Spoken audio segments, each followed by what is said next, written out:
So mga beshies, dito naman tayo sa aming strawberry na nakapat. Ayan siya, mayroon siya mga bungang nag-green pa, tsaka may bulaklak pa siya. Ito.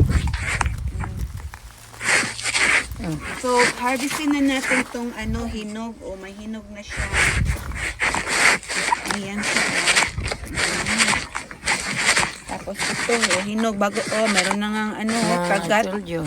Meron kagat ng mga slugs. Kaya, hindi ako masyadong nakakain ito kasi wala pa yan. Hindi, matamis na.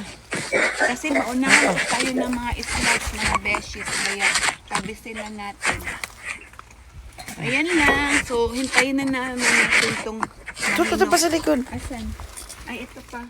Wala pa siya. Hindi pa siya. Uy, green sige. pa. Kasi, naunahan ako palagi mag-harvest Hugasa kayo ha. ng slugs. Kaya, yun lang. 4 lang ang natin. Tsaka Yan. Libre.